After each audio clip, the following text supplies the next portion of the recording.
அனைவருக்கும் வணக்கம். அனைவருக்கும் வணக்கம்.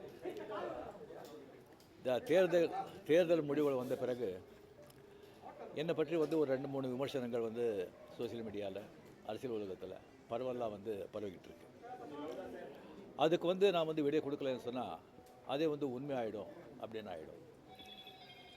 நான் நேற்று பெங்களூர் போகும்போது நீங்கள்லாம் இங்கே வந்திருப்பீங்க, ஏர்போர்ட்டில் யாரும் வந்திருப்பீங்க. அங்கே நீங்கள் கேள்வி கேட்பீங்க, அது விடை கொடுத்துடலான்னு இருந்தேன். அப்போ நீங்கள் யாரும் அங்கே இல்லை. அதுக்கு அப்படியே பெங்களூர்லேருந்து திரும்பி வரும்போது கூட அங்கே மீடியா யாருமே இல்லை. அதுக்கப்புறம் 18th கேரளா ஷூட்டிங் இருந்தது சொல்லியிருந்தாங்க. அப்போ நான் விடை கொடுத்துடலாம் அப்படின்னு நினச்சேன். நீங்கள் அங்கே வரலன்னா கூட முதல்ல சொல்லிவிட்டு அங்கே வர சொல்லி விடை கொடுத்துடலாம்னு நினச்சேன். அது ஷூட்டிங் போஸ்ட்போன் ஆகிடுச்சு. ஸோ இங்கே ரொம்ப இன்னும் தள்ளக்கூடாது அப்படின்னு சொல்லி உங்களெல்லாம் நான் கூப்பிட்ருக்கேன். ஃபஸ்ட்டு தேர்தல் முடிவுகள் வந்த உடனே நான் ஸ்டாலின் சாரை போய் பார்த்தது. அது கொஞ்சம் விமர்சனங்கள் வந்தது. ஸ்டாலின் சார் அவர்களே என்னுடைய 38-40 ஆண்டு நண்பர். எங்களுடைய நட்பு கொள்கைகள் அரசியலுக்கு அப்பாற்பட்டது. ஜனநாயகத்தில் தோல்வி வெற்றி சகஜம். இருந்தாலும் ஸ்டாலின் அவர்கள் அந்த குளத்தூரில் தோற்றது எனக்கு கொஞ்சம் சங்கடமாக இருந்தது. அதுக்காக ஒரு நண்பனுங்கிற முறையில், நட்பு முறையில் அவரை போய் நான் பார்த்தேன். அதுக்கு நான் இங்கே விஜய் சிஎம் ஆகக்கூடாது, போருக்கு வரக்கூடாது, அதை தடுக்கிறதுக்கு ரஜினி அங்கே போயிருக்காங்க. வேறு ஏதோ 2 பெரிய பார்ட்டியை சேர்க்கணும்னு சொல்லி பேசுகிறாங்க அப்படின்னு சொல்லி விமர்சனங்கள் வெளியே வருது. அந்த சூழ்நிலையில் அதெல்லாம் பேச முடியுமா? அப்படி பேசுகிற ஒரு தரங்கெட்ட ஆள் ரஜினிகாந்த் இல்லை. அது தெளிவுபடுத்துகிறாங்க. ரெண்டாவது நான் அவர் வாழ்த்து சொல்லலை. ஏர்போர்ட் போகும்போது வாழ்த்து சொல்லலை. அவர் ஜெயிச்ச உடனே எக்ஸ் தளத்தில் என்னுடைய வாழ்த்துக்களை தான் அவருக்கு பதிவிட்டார். நான் 2016 அரசியல் வர்றேன்னு சொன்ன பிறகு நான் ஏர்போர்ட்டுக்கு போகும்போது யூஸ்வலாக அங்கே இருக்கிறவங்க அந்த போர்டிங் கார்டு வாங்கிறதுக்கு இருப்பாங்க. அவங்களுக்கு கேட்குறது தான் வழக்கம், மீடியா யாராவது இருப்பாங்களா அப்படின்னு.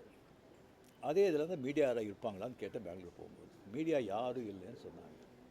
சரியான்னு சொல்லி நான் போயிட்டுருக்கும்போது திடீர்னு ஒரு மீடியா ஆள் மாதிரி தெரியல எனக்கு. ஒரு சின்ன ஃபோன் வச்சுக்கிட்டு விஜய் ஒரு முதலமைச்சராக இருக்கார் அப்படின்னு சொன்னார். நான் என்ன செகண்ட் ஷாக், அது மீடியா மாதிரியே தெரியல எனக்கு. ஃபோன் வச்சுக்கிட்டு நான் அப்படியே பார்த்து சிரிச்சு நான் போயிட்டேன். அதுக்கு வாழ்த்துக்கள் சொல்லலை அப்படின்னு சொல்லி அதுக்கு ஒரு விமர்சனம். இன்னொன்று விஜய் மேலே எனக்கு பொறாமை அப்படின்னு. நான் அரசியல் இல்லை, அரசியல் நான் இல்லைன்னு சொல்லி விலகி ஆச்சு. அரசியல் நான் இல்லாத போது அவர் மேலே எனக்கு ஏன் பொறாமை? ஒருவேளை கமல்ஹாசன் ஏதாவது முதலமைச்சர் தான் எனக்கு பொறாமை வந்திருக்குமோ என்னமோ தெரியாது. அப்போ கூட வந்திருக்காது. கிடைக்காது கிடைக்காம இருக்காது, கிடைக்காம இருக்கிறது கிடைக்காது. ஸோ இன்னொன்று எனக்கும் விஜய்க்கு எனக்கும் விஜய்க்கு ஒரு ஜெனரேஷன் கேப், கிட்டத்தட்ட 25 இயர்ஸ் டிஃப்ரென்ஸ். நான் முதலையே சொல்லியிருக்கேன். நான் விஜயை நான் இதை கம்பேர் பண்ணிக்கிட்டால் அது எனக்கு நல்லதில்லை, கெட்ட பேர். விஜய் என்னை பற்றி கம்பேர் பண்ணிவிட்டால் அவருக்கு நல்லதில்லை. சின்ன வயசுலேருந்து அவர் பார்த்துட்ருக்கார். அவர் சிஎம் ஆனதில் எனக்கு என்ன போகிறாங்க? அது இவ்வளோ சின்ன வயசில் 52 வயசில் எம்ஜிஆர் என்டிஆர் சாதனை பண்ணுறதை விட அதை விட ஜாஸ்தி. கம்ப்ளீட்டாக சென்டர் பிஜேபி எவ்வளோ பெரிய பவர்ஃபுல் சென்டர். இங்கே 2 பெரிய கட்சிகளை எதிர்த்து தனி ஆளை ஜெயிச்சிருக்காங்க. அது நம்ம சினிமா இண்டஸ்ட்ரியிலேருந்து. எனக்கு அது பொறாமை இல்லை, ஒரு ஆச்சரியம் கலந்த ஒரு சந்தோஷம். அப்படியே யார் அப்ரிஷியேஷன், சூப்பர். ஸோ அந்த பொறாமையும் இல்லை. விஜய் அவர்களுக்கு நிறைய எதிர்பார்ப்புகள் இருக்குது ஜனங்க மத்தியில். டெஃபினட்டாக அந்த எதிர்பார்ப்பெல்லாம் அவரை சந்தித்து மக்கள் நல்லது செய்வாங்கங்கிற நம்பிக்கை எனக்கு இருக்குது. அவருக்கு அதிக வாழ்த்துக்கள். ஓகே சார், திமுகவையும் அதிமுகவையும் நீங்கள் பேச்சுவார்த்தை செய்து இணைந்து எடப்பாடியை முதலமைச்சராக முயற்சிகள் நீங்கள் எதுவும் செய்வீங்களா? சொல்லியாச்சு. வேற ஏதாவது உங்க ரசிகர்கள்லாம் என்ன சொல்றாங்கன்னா, நீங்க கட்சி ஆரம்பிச்சா நீங்க சிஎம் ஆயிருக்கலாம், கால சூழ்நிலை ஆகலன்னு ஒரு வருத்தப்படுறாங்க. சில பேர் சொல்கிறாங்க. நான் ஏன் அரசியலுக்கு நான் வரலையே சொல்லி ஒரு 3 பேஜுக்கு கம்ப்ளீட்டாக அறிக்கை எதுக்கு என்ன ஆச்சுன்னு சொல்லி கிளியராக நான் சொல்லியிருக்கேன். அது தெரிஞ்ச பிறகு அவங்க சொல்கிறாங்க சொன்னால் அந்த ஆத்தக்கம் இருக்கும், இல்லைன்னு சொல்ல வரல. அது தெரிஞ்ச பிறகும் ஏன் வரல அப்படின்னு சொன்னாங்கன்னா எனக்கு ஒன்றும் சொல்ல தெரியல. சார், இனிமேல் உங்கள் ரசிகர்களை கட்டமைக்கிறதுல என்ன மாதிரி இருக்கும்? இல்லைங்க, நான் முதலியே சொல்லியாச்சு. அவங்கவுங்க எந்தெந்த பார்ட்டி எந்தெந்த விஷயம் பண்ணுறீங்களோ அதை நீங்கள் தாராளமாக நீங்கள் போங்க அப்படின்னு முதலியே நான் சொல்லியாச்சு. எத்தனை மாட்டி நான் சொல்லுவேன், நீங்களே சொல்லுங்கள். ஆக்ட் பண்ணுறாங்களே சொன்னால் அரசியல் வேறு, ஆக்ட் பண்ணுறது வேறு. ஆக்டிங் வச்சோன்னா ஹெல்த் வந்து எப்போ இதாவது நான் ஆக்ட் பண்ணலாம் நீங்கள் வரலாம். அப்படியே அதை பாதித்த கூட ஒரு ப்ரொடியூசர் பாதிப்பாங்க. அரசியல் விமர்சனம் பெரிய ரெஸ்பான்சிபிலிட்டி, கோடி கோடி மக்கள், அவ்வளோ ஈஸி இல்லை. இப்போ நேற்று கமல் சார் வந்து சந்திச்சு 6 கோரிக்கை விட்டுருக்காரு திரையுலகத்தை பற்றி. நீங்கள் வந்து சிஎம் சந்திச்சு திரையுலக பற்றின கோரிக்கைகள் ஏதாவது முன்வைக்கிறதுக்கு ஐடியா இருக்கா? இல்லைங்க, இப்போ வந்து சினிமா இண்டஸ்ட்ரியிலேருந்து நடிகர் சினிமா போயாச்சு, ப்ரொடியூசர் கவுன்சில் பார்க்க போகிறாங்க, கமலும் போயாச்சு. மறுபடியும் வந்து சும்மா சம்பிரதாயிகமான போய் பார்க்கறதுக்கு எனக்கு பிடிக்காது. முதல் முறையாக ஆட்சிக்கு வந்திருக்கக்கூடிய விஜய் அவர்களுக்கு உங்களுடைய அறிவுரை ஆலோசனை என்ன சார்? எதிர்பார்ப்பு ரொம்ப ஜாஸ்தியாக இருக்குங்க. அது டெஃபினட்டாக பூர்த்தி செய்வாங்க நம்பிக்கை எனக்கு இருக்குது. பட் ஒன்று, மக்கள் நம்ம வந்துட்டு ஒரு 2 வருஷம் அவரை விட்டுருணும், 2 வருஷம் விட்டுருணும்.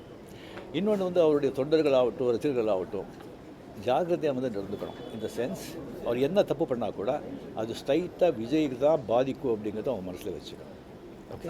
After 60 years, non-Dravidian party has வந்திருக்காங்க. ஒரு திராவிட கட்சி இல்லாத ஒரு கட்சி வந்து தமிழகத்தை ஆளுறாங்க. இது என்ன மாதிரியான இம்பாக்ட் கிரியேட் பண்ணணும்? சரிங்க, ஒரு 60 ஆண்டுகள் பார்த்துட்டாங்க. ஒரு மாற்றம் தேவை. அந்த மாற்றத்தை கரெக்டாக வந்து விஜய் வந்தாங்க. அது வரும்போது கம்ப்ளீட்டாக சினிமா புகழ், 100% சினிமா புகழ் வந்து அவ்வளோ வந்து ஒரு கை கொடுத்துருக்கு. இளைஞர்கள், லேடிஸு அண்ட் சோஷியல் மீடியா, அது நல்ல ஒரு காய்க்கு. ஓகே, ஏற்கனவே முதலமைச்சருடைய பதவியேற்பு விழாவில் நீங்கள் சிறப்பு விருந்தினராக கலந்துருக்கீங்க. விஜய் பதவியேற்கும் போது உங்களுக்கு அழைப்பு வந்துச்சா? நீங்கள் கலந்து கொள்ளாத போதும் அது ஒரு சமூக வலைதளங்களில் சில கருத்துக்களை முன் வச்சிருந்தாங்க. இல்லை, முதலமைச்சர் அந்த ஏற்ப விழா ஸ்வேரிங்கன்னு எங்கே நான் எதில் கலந்துருக்கேன் நான்?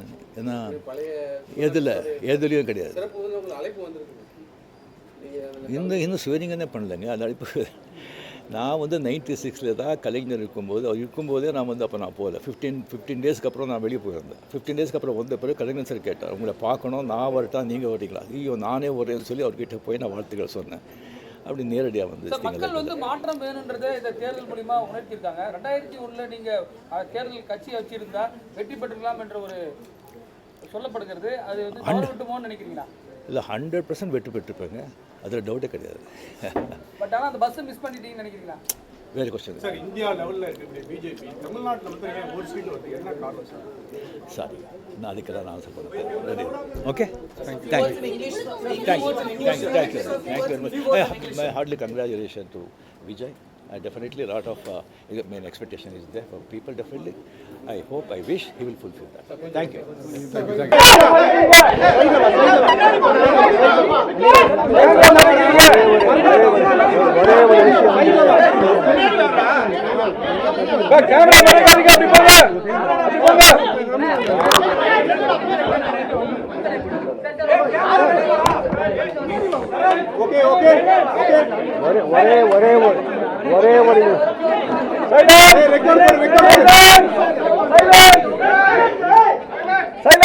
ஒரே ஒரு விஷயம்தான்,